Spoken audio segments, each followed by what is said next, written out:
ఈ దినమునకు ఏర్పాటు చేయబడిన వాక్య భాగము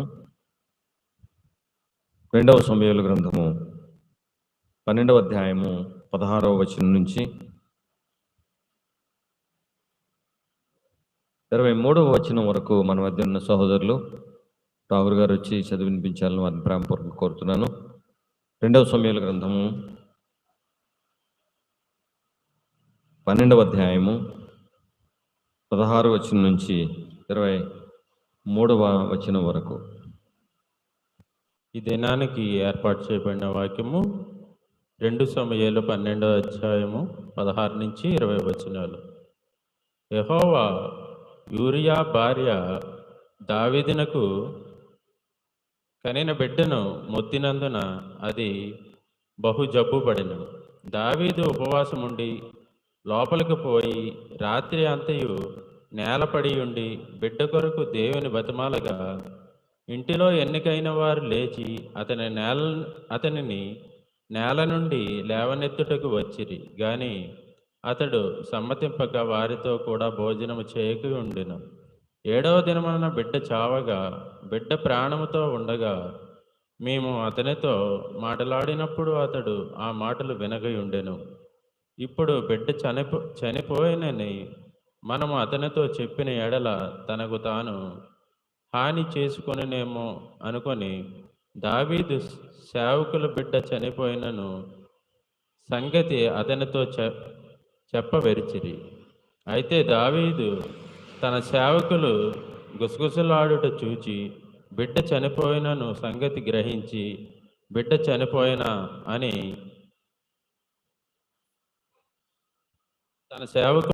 తన సేవకులను అడుగగా వారు చనిపోయినన్నది. అప్పుడు దావీదు నేల నుండి లేచి స్నానము చేసి తైలము పూసుకొని యెహోవా మందిరములో ప్రవేశించి మ్రొక్కి తన ఇంటికి తిరిగి వచ్చి భోజనము తెమ్మనగా వారు వడ్డించిరి. అప్పుడు అతడు భోజనము చేసెను. అతని సేవకులు బిడ్డ జీవంతో ఉండగా ఉపవాసం ఉండి దాని కొరకు ఏడ్చుచుంటివి గాని అది మరణమైనప్పుడు లేచి భోజనము చేసితివి. నీవిలాగున చేయుట ఏమని దావీదును అడుగగా అతడు బిడ్డ ప్రాణముతో ఉన్నప్పుడు దేవుడు నా యందు కనికరించి వాని బ్రతికించినేమో అనుకొని నేను ఉపవాసముండి ఏడ్చుచుంటిని. ఇప్పుడు చనిపోయిన గనుక నేనెందుకు ఉపవాసము ఉండవలెను? వానిని తిరిగి రప్పించగలనా? నేను వాని యొద్దకు పోవుదును గాని వాడు నా యొద్దకు మరలా రాడని వారితో చెప్పాను. దేవుడి పరిశువాక్యం.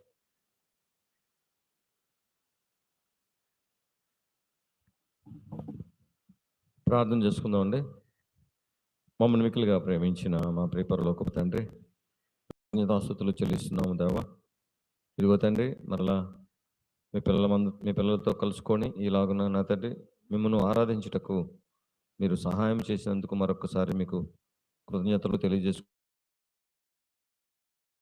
భాగము ప్రారంభ ప్రార్థన నుంచి పాటలు అన్నింటి గతంగా నీ మాటలు తెలియచేయటానికి మీ కుమారుడికి నా తండ్రి జ్ఞానమును శక్తిని బలమును మీరు దయచేయమని కోరుకుంటూ దేవా, సత్యవాక్యమును సాత్వికంతో అంగీకరించగలిగిన నాయన స్థితిని మీరు మాకు దయచేయండి.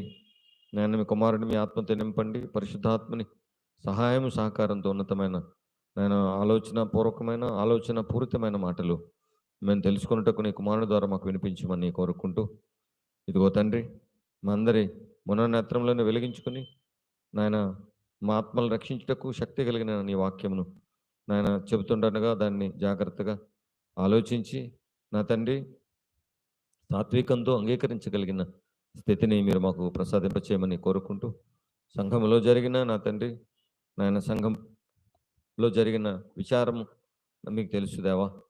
నాయన నా తండ్రి మీ కుమారుడు ప్రతాప్ విషయంలో మీరు జ్ఞాపకం చేసుకున్నారు, మీరు పిలుచుకున్నారు తండ్రి. నాయన కుమారుని మీరు పిలుచుకొని నాయన విశ్రాంతిలోనికి మీరు ప్రవేశింపజేసి నెమ్మదిని మీరు అనుగ్రహింపజేస్తున్నారని మేము నమ్ముతున్నాం, నిరీక్షిస్తున్నాం. మేము కూడా ఏదో ఒక రోజు నా తండ్రి అక్కడికి వెళ్ళాలి.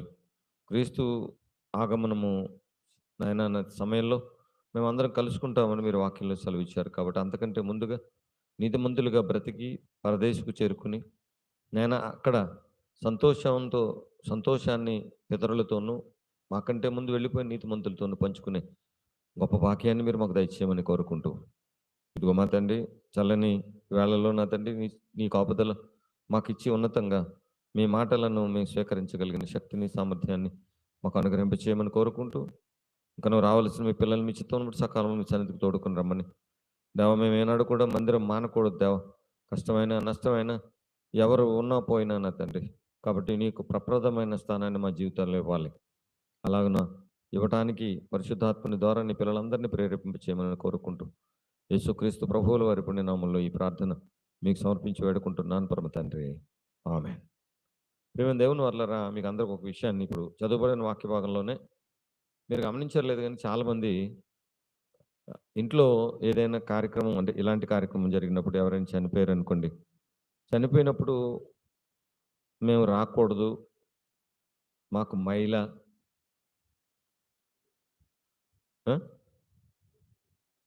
బేస్ తగ్గించు కదా, మాకు మైల, మేము సంఘంలో ఉండకూడదు, ఇలాంటివి అంటారు. మీకు ఒక విషయం చెప్తాను నేను మీకు ఈ సందర్భం, అందుకే నేను మీకు చదివి వినిపించడం కారణం. దావీదు గారికి బత్షెబా గారికి పుట్టిన బిడ్డను దేవుడు మొత్తాడు. మొత్తినప్పుడు ఆ బిడ్డ కాయలా పడి చనిపోకముందు, కాయలా పడినప్పుడు దావీదు గారు బిడ్డ కోసం విపరీతంగా ఉపవాసం ఉండి ప్రార్థించాడు. ఈ సందర్భం అదే. రాత్రి అంతయు దావీదు ఉపవాసం ఉండి లోపలికి పోయి రాత్రి అంతయు నేలపడి ఉండి బిడ్డ కొరకు దేవుని బతిమాలగా, ఇంటిలో ఎన్నికైన వారు లేచి అతని నేల నుండి లేవనెత్తుటకు వచ్చిరు, కానీ అతడు సమ్మతింపక వారితో కూడా భోజనము చేయక ఉండెను. భోజనం మానేశాడు, ఉపవాసం ఉన్నాడు, నేలను పడ్డాడు, ఏడుస్తున్నాడు, దేవుణ్ణి అడుగుతున్నాడు, బతిమాలుకుంటున్నాడు, దేవా నా బిడ్డను బ్రతికించు, నా బిడ్డను బ్రతికించు అని. ఇలా ఎన్ని రోజులు చేశాడు అనుకుంటున్నారు మీరు? ఎన్ని రోజులు చేశాడు అనుకుంటున్నారు? 7 రోజులు చేశాడు. 7 రోజులు. 7వ రోజున బిడ్డ చావగా, బిడ్డ ప్రాణముతో ఉండగా మేము అతనితో మాట్లాడినప్పుడు అతడు మా మాటలు వెనక ఉండెను. ప్రాణంతో ఉన్నప్పుడు మీరు ఎవరు నాకు చెప్పకండి, మీరు వెళ్ళిపోండి అనేవాడు. రాజుగారు కదండి, మరి ఇంకెవరు మాట్లాడరు కదా. ఇప్పుడు బిడ్డ చనిపోయినని మనం అతనితో చెప్పిన తనకు తాను హాని చేసుకునేమనండి. 7 రోజులు నేల మీద పడిపోయి అన్నం తినకుండా ఏడుస్తూ దేవుణ్ణి బతిమాలుకుంటూ నా బిడ్డను బ్రతికించు తండ్రి, బ్రతికించు తండ్రిని గోజాడుతున్నప్పుడు ఇప్పుడు బిడ్డ చనిపోయాడు. బిడ్డ ఏమయ్యాడు? చనిపోయాడు. ఇప్పుడు సేవకులు వెళ్ళి చెప్పారనుకోండి, పుసుకుని ఏ సేవకుడి చేతిలోనూ, లేదంటే సేవకుల దగ్గర ఏమంటే కత్తులు ఉంటాయి కదా, ఏ కత్తి తీసుకుని పొడుచుకొని చచ్చిపోతాడు. మరి చచ్చిపోకముందు భయంకరమైన వేదన పడ్డాడు, చనిపోయిన తర్వాత ఇంకా నేను బ్రతకను, నేను చచ్చిపోతాను అనుకుంటాడేమో అని భయపడుతున్నారు సేవకుల దగ్గరికి వెళ్ళడానికి. తనకు తాను హాని చేసుకునేమో ఎన్నుకొని దావీదు సేవకులు బిడ్డ చనిపోయిన సంగతి అతనితో చెప్పవెరచిరు. అయితే దావీదు తన సేవకులు గుసగుసలాడుట చూచి బిడ్డ చనిపోయిన సంగతి గ్రహించి వెంటనే అడుగుతున్నాడు, బిడ్డ చనిపోయాడా అన్నాడు. నా బిడ్డ చనిపోయానా అని అడిగాడు. అని సేవకులను అడిగేవారు చనిపోయానని. అప్పుడు దావీదు నేల నుండి లేచి, నేల మీద పడిపోయి అప్పటి వరకు స్నానం లేదు, మంచినీళ్ళు లేవు, అన్నం లేదు, ఏడుస్తూనే ఉన్నాడు, బిడ్డ కోసం మొరపెడుతూనే ఉన్నాడు, దేవుణ్ణి బతిమాలుకుంటూనే ఉన్నాడు, నా బిడ్డను బ్రతికించు తండ్రి, నా బిడ్డను బ్రతికించు తండ్రి అని. ఈ 7 రోజులు స్నానం లేదు, ఏమీ లేదు. ఎలా ఉంటారో చూడండి. 7 రోజులు స్నానం చేయకపోతే ఎలా ఉంటుంది పరిస్థితి? కష్టం కలిగింది అనుకోండి, ఏదో టైంలో మనం వెళ్ళి స్నానం చేసి వచ్చేస్తాం, అంతేనా లేదా? స్నానం చేయకుండా నేల మీద పడిపోయి అలాగ భోజనం చేయకుండా ఎంతో వేదన పడుతూ ఉన్నప్పుడు, ప్రియులరా, చచ్చిపోయిన తర్వాత చనిపోయిన అని సేవకులు అడిగేవారు చనిపోయిన. అప్పుడు దావీదు నేల నుండి లేచి స్నానము చేసి తైలం పూసుకుని, అంటే స్ప్రే కొట్టుకున్నాడు, పూసుకొని వేరు వస్త్రములు ధరించి ఫస్ట్ బట్టలు వేసుకు స్నానం చేసి తైలం పూసుకొని బట్టలు వేసుకుని ఎక్కడికి వెళ్ళాడు చెప్పండి? ఎక్కడికి వెళ్ళాడు అమ్మా? యెహోవా మందిరంలోనికి ప్రవేశించి. చూసారా? అంటే మనం ఇంటి దగ్గరే ఉండిపోతున్నాము, కష్టం వచ్చిందని అని అంటే దేవుణ్ణి ఇష్టపెడుతున్నట్టే లెక్క, లేకపోతే దేవుణ్ణి ఇష్టపెట్టనట్టే లెక్క చెప్పండి? ఇష్టపెట్టనట్లే కదా! చేయకూడదు అలాగా. ఎందుకంటే మేము వెళ్ళకూడదేమో, మాకు మైలుంటుందేమో, రకరకాలుగా ఇలా ఆలోచించే వాళ్ళు కూడా కూడా కొందరుంటారు. కొంతమంది ఏమనుకుంటారంటే, మాకే దేవుడు ఎందుకు ఇలా చేయాలి అని కొంతమంది ఆలోచన ఉంటది. ఇవన్నీనండి దేవుడు దగ్గర చల్లవండి. దేవుడి దగ్గర చల్లవు. అందుకే యెహోవా మందిరంలో ప్రవేశించి మ్రొక్కి, తన ఇంటికి తిరిగి వచ్చి భోజనము తెమ్మనగా వారు వడ్డించిరి. అప్పుడు అతడు భోజనము చేసెను. ఆళ్ళందరూ అనుకుంటారు ఇదేంటి లోకంలో తీరు కదా! ఏమనుకుంటారు? అసలు బాగులేనప్పుడేమో ఈయనేమో ఉపవాసం ఉన్నాడు. చచ్చిపోయాడని తెలియగానే ఈయనేం చేత్తన్నాడు? చచ్చిపోయాడని తెలియగానే స్నానం చేసి, భోజనం చేసి ఇయన్నీ తెమ్మంటున్నాడేంటి? దేవుని మందిరంలోకెళ్ళి మొక్కుకున్నాడేంటి అని అనుకోరు? కానీ దావీదు గారి జీవితంలో మొట్టమొదటి స్థానాన్ని ఎవరికిచ్చారు చెప్పండి? దేవుడికిచ్చారు. బిడ్డ చనిపోకముందు బ్రతిమాలుకున్నాడు. బిడ్డ చనిపోయిన తర్వాత వచ్చి కూడా దేవుని దగ్గర చెప్పుకొని ఉంటాడు. మ్రొక్కి అంటే అర్థం ఏంటి? దేవా నువ్విచ్చావు. నువ్వు ప్రాణం పెట్టేవాడివి నువ్వే, ప్రాణం తీసేవాడివి కూడా నువ్వే. నేను నిన్ను ఇది ఏంటి దేవా ఇలా చేసావు అని అడిగే హక్కు నాకు లేదు. అంటే మనం ఇది మన జీవితాలకు అప్లై చేసుకోవడం చాలా కష్టంగా ఉంటది. ఇలాంటి సందర్భాలు మన జీవితాలకు అప్లై చేసుకోవడం చాలా ఇబ్బందిగా ఉంటది. కానీ దేవునిని మెప్పించాలి అంటే ఖచ్చితంగా ఇవి మన జీవితాలకు అప్లై చేసుకొని తీరాలి. అంతేనండి. మన జీవితాలకు అప్లై చేసుకొని తీరాలి. అతని సేవకులు బిడ్డ జీవంతో ఉండగా ఉపవాసం ఉండి దేవుని కొరకు దాని కొరకు ఏడ్చుంటిరి గాని, అది మరణమైనప్పుడు లేచి భోజనము చేసితివి నీవు ఇలాగ చేయటి ఏమని దావీదును అడగా, అతడు బిడ్డ ప్రాణంతో ఉన్నప్పుడు దేవుడు నా యందు కనికరించి వాని బ్రతికించునేమో అనుకుని నేను ఉపవాసం ఉండి ఏడ్చుచుంటిని. ఇప్పుడు చనిపోయాను గనుక నేను ఎందుకు ఉపవాసం ఉండవలను? వాణ్ణి తిరిగి రప్పించగలనా? పోనీ ఉపవాసం ఉంటే నువ్వేం చేయాలి? తిరిగి రప్పించాలి. తిరిగి రప్పించగలనా? నేను వాని యొద్దకు పోదును గాని వాడు నా యొద్దకు మరలా రాడని వారితో చెప్పాను. చూడండి ఎంత బాగుంది ఈ సందర్భం. నిజంగానండి దావీదు గారు మనకి ఇప్పుడున్న సమాజానికి, ముందున్న సమాజాలకు, రాబోయే సమాజాలకు ఆయన ఒక ఒక ఆయన ఎలా ఉంటాడంటే ఒక మార్గదర్శిగా ఉంటాడు. ఒక రోల్ మోడల్‌గా ఉంటాడు. కాబట్టి ప్రియులారా ఎప్పుడైనా సరే మన కుటుంబంలో ఇలా జరిగినప్పుడు లోకం ఏదో అనుకుంటదండి. మనకు అనవసరం. ఇదేటి నిన్నే కదా చచ్చిపోయాడు. వీళ్ళందరూ మళ్ళీ ఆరాధనకి వెళ్తున్నారేంటి? అనుకోవచ్చు. అనుకుంటారు కదా! అలాంటి గ్యాంగ్ కూడా ఉంటది. అలాంటి గ్యాంగ్ కూడా ఉంటది. ఆ గ్యాంగ్ గురించి మనం ఆలోచించాల్సిన అవసరం లేదు. మనకెవరంటే ప్రాముఖ్యం దేవుడే. ప్రప్రథమైన స్థానం మన జీవితాల్లో దేవుడే. కాబట్టి దేవుడు ఏది చెప్పాడో అది చేయటానికి మనం ప్రయత్నం చేయాలి. ఇప్పుడు మహారాజు, చక్రవర్తి ఆయన మందిరానికి బిడ్డ గురించి వేడుకోకపోయినా పర్వాలేదు. లేదంటారా చెప్పండి? బిడ్డ గురించి వేడుకోకపోయినా పర్వాలేదు. ఎందుకు? దావీదు గారికి ఈ బత్షెబే కాదు ఇంకా భార్యలున్నారు. వాళ్ళకైనా బిడ్డలు ఇస్తారని అనుకోవచ్చు కదా! కానీ చూడండి ప్రేమతో భార్యాభర్తలిద్దరూ కలుసుకున్న తర్వాత పుట్టిన బిడ్డనే చనిపోతున్నాడని తెలిసిన తర్వాత ఆ బిడ్డ కోసం 7 రోజులు ఉపవాసం ఉండి, కన్నీరు కార్చి దేవుణ్ణి బ్రతిమాలుకొని, చనిపోయాడని తెలియగానే వెంటనే ఆయన స్నానం చేసి, బట్టలు కట్టుకొని, తైలం పూసుకొని, మొట్టమొదట వెళ్ళింది ఎక్కడికో తెలుసా? దేవుని మందిరానికి. దేవుని మందిరానికెళ్ళి నువ్వెవరితో చెప్పుకోవాలి? నీకు కష్టం వచ్చిందంటే? దేవునితోనే చెప్పుకోవాలి. మరి అప్పుడు దేవుడు ఎక్కడుండేవాడు వాళ్ళకి? మందిరంలో ఉంటాడని వాళ్ళ నమ్మకం. అంతే కదా మరి. ఇప్పుడు ఎక్కడున్నాడు? ఇప్పుడు కూడా మనం ఆదివారం ఆరాధన. ఇప్పుడు అక్కడ నీకు గొప్ప విందుంది. ఆ విందును నువ్వు పోగొట్టుకోకూడదు. ఆదివారం వచ్చేటప్పటికి మనం అందరం ఆ విందుని స్వీకరించాలి. అది గొర్రెపిల్ల విందు. యేసుక్రీస్తు వారి విందది. విందుకెళ్ళేటప్పుడు ఎలా ఉంటాం మనం చెప్పండి?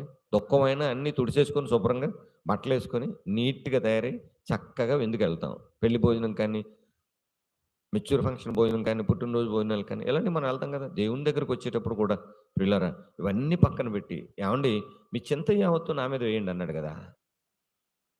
ఎవడును చింతించి తన ఎత్తు మూరెడు పెంచుకోలేడు. పెంచుకోగలడా?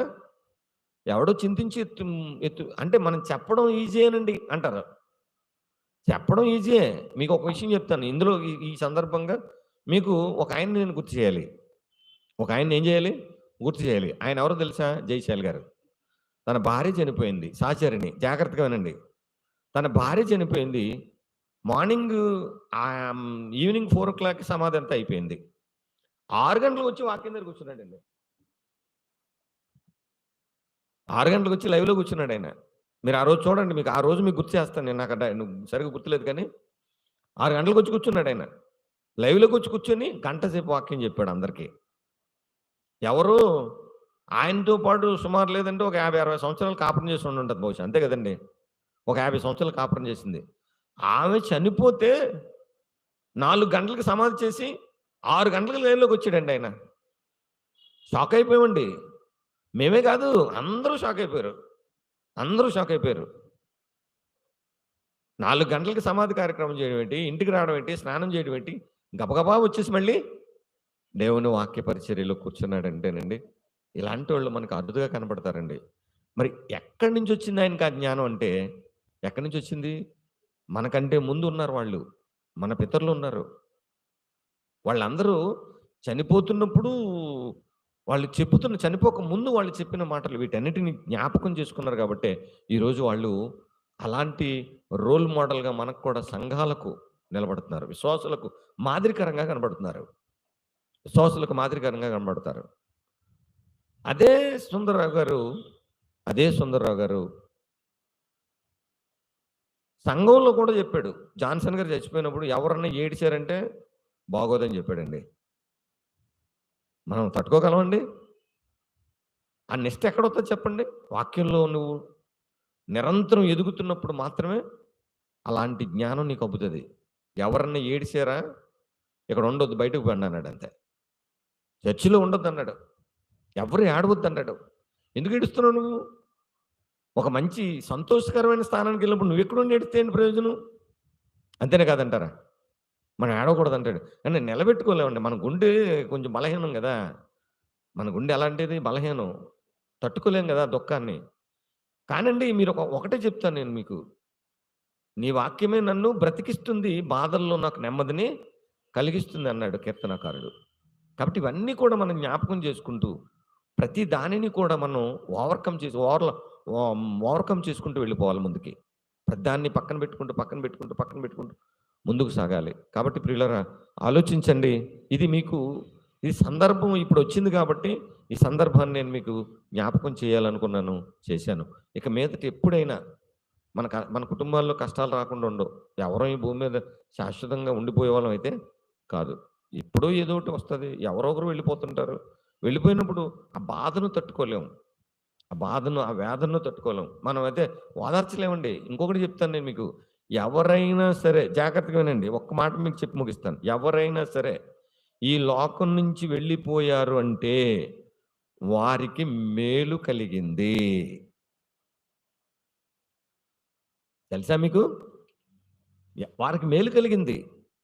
మేలేటండి బాబు! మా నాన్న మాతో ఉంటే బావుంటది. మా అమ్మ మాతో ఉంటే బావుంటది. మా తాత మాతో ఉంటే బావుంటది అనుకుంటాం మనం. మేలే. ఎందుకో తెలుసా? ఆయన ఇప్పుడు బ్రతుకుచున్న వారికంటే ఇంతకుముందు కాలం చేసిన వారే ధన్యులన్నాడంటే మేలా కాదా చెప్పండి? కీడా? చనిపోతే కీడంటారేటండి మరి? చచ్చిపోతే మేలండి. అంతేనా కాదంటారా? కీడిల్లండి, ఆళ్ళకి కీడుందండి. ఇలాంటివి మాట్లాడకండి. లోకంలో ఎవడో మన మీద రుద్దేశాడు దాన్ని. మనం ఏం చేస్తున్నాం దాన్ని? అప్పుడు రుద్దేశాడు కదా! ఆ పేస్ట్ తీసుకొని ఇలా చూసుకుంటున్నాం. ఇది కరెక్ట్ అనుకుంటున్నాం. కాదు.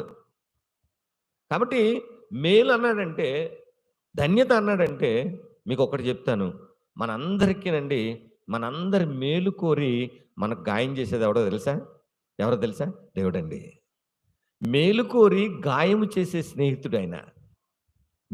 మన మేలు కోరి మనకేం చేస్తాడాయన? గాయం చేసే స్నేహితుడాయన. ఇప్పుడు గాయం చేసే స్నేహితుడు గాయం చేశాడు కాబట్టి గాయం ఎవరు కట్టాలా?